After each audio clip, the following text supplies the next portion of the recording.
जनसंख्या नियंत्रण कानून को लेकर यूपी से सियासी हवा उठी और बिहार तक पहुंच गई। मुख्यमंत्री नीतीश कुमार ने जनसंख्या को महिलाओं की जागरूकता से जोड़ा है। आंकड़े भी बताते हैं कि साक्षरता का सीधा कनेक्शन जनसंख्या से है। जैसे जैसे महिलाओं की साक्षरता बढ़ती जा रही है, जनसंख्या में नियंत्रण भी बढ़ रहा है। आइए कुछ आंकड़ों के जरिए महिलाओं की पढ़ाई कैसे प्रजनन दर पर असर डालती है उसके बारे में आपको जल्दी से दिखा देते हैं। जो महिलाएं बिल्कुल भी पढ़ी लिखी नहीं है, उनमें प्रजनन दर 3% तक है। 3% प्रजनन दर का मतलब समझिए कि कितनी तेजी से जनसंख्या बढ़ती है। जबकि बेसिक लिखना पढ़ना जानने वाली महिलाओं में यह प्रजनन दर 2.5% 2.5% तक पहुंच जाती है। वहीं स्कूल तक पढ़ी महिलाओं में प्रजनन दर 1.8% है, जबकि ग्रेजुएट महिलाओं में प्रजनन की दर 1.7% तक देखी गई है। तो यकीनन इन आंकड़ों के जरिए कम से कम इस बात को आप समझ सकते हैं कि महिलाओं का साक्षर होना कितना जरूरी है और साक्षरता का सीधा असर इस प्रजनन दर पर पड़ता हुआ दिखाई दे रहा है इन आंकड़ों के जरिए। और यही बात मुख्यमंत्री नीतीश कुमार की ओर से बिहार के संदर्भ में कही गई है कि महिलाएं अगर साक्षर होंगी, पढ़ी लिखी होंगी तो प्रजनन दर पर इसका सीधा असर देखने को मिलेगा। वहीं जनसाली सियासत से बाहर आइए असम पर नजर अब गड़ा देते हैं, क्योंकि असम में भले ही नई सरकार बनी हो, मगर असम के जरिए 5 राज्यों में सरकार बनाने का नया दांव चला गया है। इस नए दांव का नाम है मवेशी संरक्षण विधेयक। इस विधेयक को असम की सरकार ने पेश कर दिया है। इस विधेयक में क्या है, जब आप समझेंगे तो आपको मालूम चलेगा कि गाय सिर्फ दूध नहीं देती, वो वोट के पके मीठे फल भी देती है।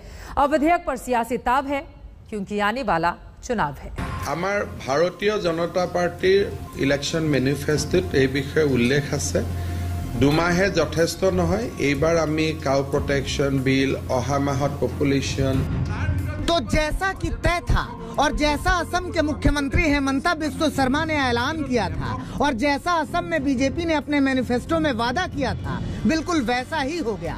असम विधानसभा में हेमंता बिस्वा शर्मा की सरकार ने मवेशी संरक्षण विधेयक 2021 पेश कर दिया। काउ प्रोटेक्शन बिल आज विधानसभा में हम लोग लाया है, लेकिन डिबेट उसके थोड़ा दिन बाद होगा। डिबेट में साफ होगा क्या लाया है क्या नहीं लाया है।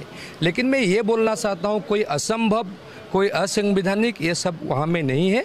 सो जब काउ प्रोटेक्शन बिल का ऊपर डिस्कशन होगा, लोगों को पता चलेगा। विधेयक पर जब चर्चा होगी तब होगी, लेकिन विधेयक में है क्या वो जान लीजिए। विधेयक के हिसाब से गाय का वध तभी किया जाएगा जब वो अस्थायी रूप से अक्षम हो। गोवंश के वध के लिए प्रमाण पत्र जरूरी होगा जो बताएगा कि मवेशी 14 साल से ज्यादा का है। सिर्फ मान्यता प्राप्त बूचड़खानों को ही मवेशियों के वध की अनुमति होगी।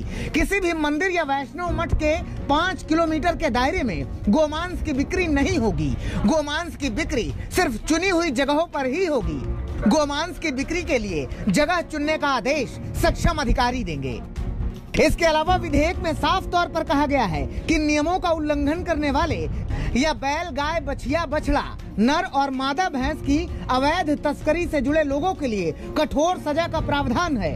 अगर किसी व्यक्ति को कानून के तहत दोषी ठहराया जाता है तो उसे 3 साल तक की कैद और 3 से 5 लाख रुपए का जुर्माना लगाया जाएगा। दोबारा अगर वो पकड़ा गया तो यही सजा दोगुनी हो जाएगी। बीजेपी सरकार के इस मवेशी संरक्षण विधेयक को विपक्षी अपनी नजर से देख रहे हैं। वो मान रहे हैं कि ये सिर्फ एक कोरी राजनीति है। काऊ देखिए वहाँ ये भी चलता है, आसाम में भी चल रहा था। इंडिया के बहुत सारे स्टेट है, इनके बीजेपी के गोवा स्टेट है, खूब धड़ल्ले से चल रहा है। और साउथ इंडिया के केरल वगैरह जाइए आप, खूब चल रहा है। लेकिन ये सेंट्रली कोई बिल तो ला नहीं पाएंगे। विपक्षी मानते हैं कि बीजेपी शासित राज्यों में जिस तरह से गाय को लेकर कानून बनाए गए, असम उसी राह पर है। लेकिन बीजेपी के कई राज्य ऐसे हैं जहां धड़ल्ले से बीफ बिकता है। बीजेपी वहां रोक क्यों नहीं लगाती? साथ ही बीजेपी को ये नहीं मालूम कि उसके इस विधेयक से अर्थतंत्र बिगड़ जाएगा। हालांकि इस पे इकोनॉमी, अच्छा खासा इकोनॉमी डिपेंड है।